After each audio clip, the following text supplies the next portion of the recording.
فلا تقل لهما اف ولا تنهرهما وقل لهما قولا كريما. قال النبي صلى الله عليه وسلم اذا انقطعت دعوات لوالديه انقطع الرزق، او كما قال النبي صلى الله عليه وسلم صدق الله العلي العظيم وصدق رسوله النبي الكريم ونحن على ذلك لمن الشاهدين ومن الشاكرين والحمد لله رب العالمين.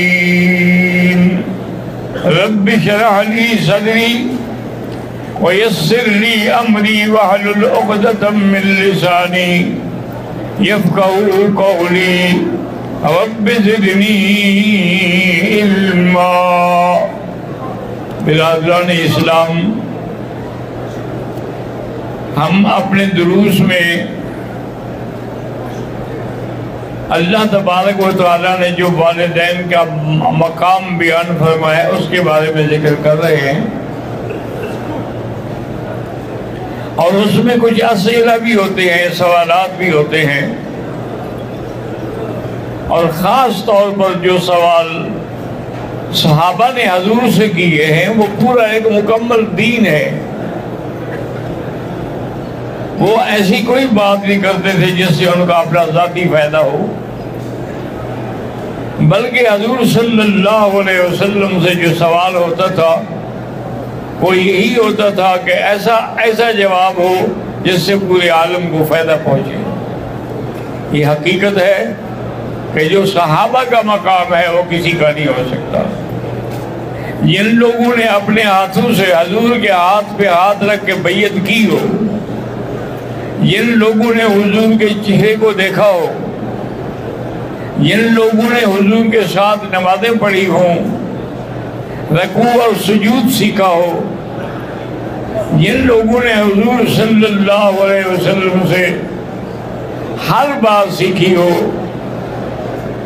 اور جن کے بارے میں حضور نے بھی فرما دیا ہو کہ خبردار میرے صحابہ کو کبھی برا نہ کہنا. لا تسبوا اصحابی، میرے صحابہ کو گالیاں نہ دینا، تبرہ نہ کرنا. فلو ان احدکم انفق مثل احد ذهبا ما بلغ مد احدهم ولا نصیفہ. اگر تم میں سے کوئی آدمی احد پہاڑ کے برابر سونا خیرات کرے اور میرا صحابی مٹھی پر صدقہ کرے، وہ اس کے مقام کو نہیں پہنچ سکتا، اس لیے کہ اس نے حضور کی زیارت کی ہے. آپ نے تو حضور کی زیارت نہیں کی ہے، اس لیے اتنا بڑا مقام ہو گیا. حضور نے فرمایا کہ لا تمس النار من رآنی ومن رآ من رآنی. لا تمسو کا معنی ہوتا ہے کہ آگ چھو کے بھی نہیں گزرے گی اس آدمی سے جس نے حضور کو دیکھا، ایمان سے دیکھا، ایمان پہ قائم رہا، ایمان پہ ہی موت آئی. اسی طریقے سے حضور صلی اللہ علیہ وسلم نے، جیسے کہ ایک صحابی نے آ کے سوال کیا ہے یا رسول اللہ، وہ یمن سے آیا تھا، انی استشیرک فاستأذنک بالجہاد، حضور میں مشورہ بھی چاہتا ہوں اور اذن بھی چاہتا ہوں جہاد میں جانے کا. آپ نے فرمایا کہاں سے آئے ہو؟ انہوں نے کہا یمن سے آیا ہوں. آپ نے فرمایا کہ وہاں کوئی تمہارے والدین میں زندہ ہے؟ انہوں نے کہا یا رسول اللہ دونوں بات، میرے ماں باپ دونوں زندہ ہیں. فرمایا ارجع الیہما، واپس جاؤ ان کے پاس اور ان سے اجازت لو، ان کی خدمت کرو. اجازت دیں تو ٹھیک ہے، ورنہ ان کی خدمت جو ہے وہ بھی ایک جہاد ہے جس پر اللہ تبارک و تعالی تمہیں اجر عظیم عطا فرمائیں گے. حضور نے فرمایا، حدیث میں آتا ہے کہ حضور صلی اللہ علیہ وسلم نے فرمایا کہ جو آدمی والدین کے لیے دعا نہ کرے اس کا رزق اللہ گھٹا دیتے ہیں، اس کا رزق کم ہو جاتا ہے. اور والدین کی دعا جو ہے وہ اتنا بڑا مقام ہے۔ حضور صلی اللہ علیہ وسلم نے فرمایا ہے کہ دعاء الوالد فی حق اولاد ہی کا دعاء النبی فی حق امت ہی، کہ والد کی دعا اولاد کے لیے ایسے ہے جیسے کوئی نبی اپنی امت کے لیے دعا مانگ رہا ہو۔ اس سے بڑا مقام اور کسی کا کیا ہو سکتا تھا؟ ایک صحابی آئے، انہوں نے کہا حضور اب میرے ماں باپ تو فوت ہو گئے ہیں، اب میں ان کے ساتھ کوئی بھلائی کر سکتا ہوں؟ فرمایا ہاں کر سکتے ہو، خیرات کرو، صدقات کرو، کوئی ایسا عمل کرو جو دائم قائم رہ جائے تاکہ ان کا ثواب جو ہے وہ ان کو پہنچتا رہے، تو ان کے بعد بھی یعنی موت کے بعد بھی تم ان سے صلہ رحمی کر سکتے ہو۔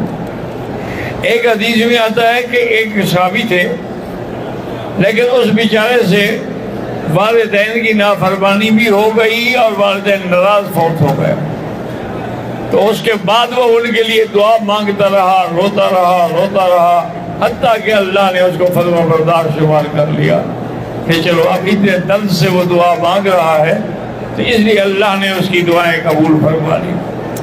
سابقہ امتوں میں ایک بہت بڑے عابد گزرے ہیں حضرت جریج، وہ رات دن اپنی عبادت خانے میں عبادت میں مصروف رہتے تھے۔ ایک دن وہ نماز پڑھ رہے تھے کہ ان کی والدہ آئیں اور انہوں نے پکارا کہ یا جریج آپ کو پریشان میں کیا کروں، میں نماز توڑ دوں یا پھر ماں کی بات رہنے دوں؟ انہوں نے والدہ کو جواب نہیں دیا، نماز میں شامل رہا۔ کچھ دیر کے بعد وہ پھر آ گئے، اس نے پھر آگے پکارا، اس نے کوئی جواب نہیں دیا، پھر بھی وہ نماز میں لگا رہا۔ تیسری دفعہ جب بی بی آئی اور اس نے جواب نہیں دیا تو غصے میں آ گئی اور بد دعا کی اپنے بیٹے کو کہ اللہم لا تمتہ حتی ترا وجوہ المومسات، یا اللہ میرے بیٹے کو اس وقت تک موت نہ دینا جب تک یہ بدکار عورتوں کا شکار نہ ہو جائے۔ اب بیچارہ آئے، انہوں نے کہا میں نماز پڑھ رہا ہوں، کہ نماز پڑھ رہے تھے کہ ایک دفعہ، دو دفعہ، تین دفعہ، بس اب جو بد دعا مجھ سے نکل گئی وہ تو نکل گئی۔ اسی اصلاح میں بنی اسرائیل کی اس قوم میں جو وہاں آباد تھی، ایک عورت تھی جو بڑی خوبصورت تھی، اور نے کہا اچھا میں تیری عبادت کا امتحان لیتی ہوں، تو انہیں ماں کا بھی خیال نہیں کیا، وہ آئی اور حضرت کے ساتھ عبادت میں شریک ہو گئے، اور حضرت ساری رات جاگتے وہ بھی جاگتی رہتی، لیکن حضرت جریج نے اس کی طرف توجہ بھی نہیں کی۔ جب 2-3 راتوں کے امتحان کے بعد اس بی بی کو غصہ ہے، انہوں نے کہا اچھا تم نے میری قدر بھی نہیں کی ہے، اب میں تم سے انتقام لیتی ہوں۔ اور عورت کا انتقام جو ہے وہ بڑا خطرناک ہوتا ہے، اللہ ہر مسلمان کو محفوظ رکھے۔ اس نے ایک چرواہے سے جا کر جنگل میں برا کرایا، اور اس چرواہے سے وہ حمل اس کے پیٹ میں ٹھہر گیا، حتیٰ کہ وہ وقت آ گیا کہ جب وہ حمل یعنی پیدائش کے قریب آیا تو سب لوگوں کو شور کیا کہ دیکھو جس کو تم نے ولی بنایا ہوا ہے، بزرگ بنایا ہوا ہے، بڑا نیک بنایا ہوا ہے، اس نے میرے ساتھ زنا کیا ہے۔ انہوں نے کہا کیا دلیل ہے؟ اس نے کہا دیکھو میرے پیٹ میں بچہ ہے۔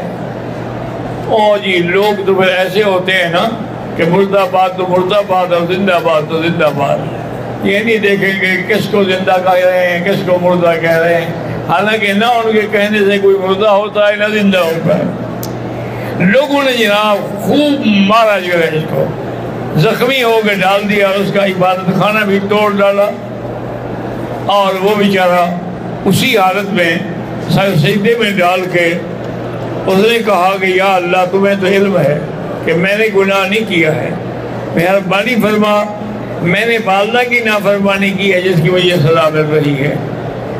تو اس نے کہا کہ لوگوں سنو، میں نے کوئی زنا نہیں کیا، نہ ہی یہ میرا بچہ ہے، مجھے تو ماں نے یہ بد دعا دی تھی۔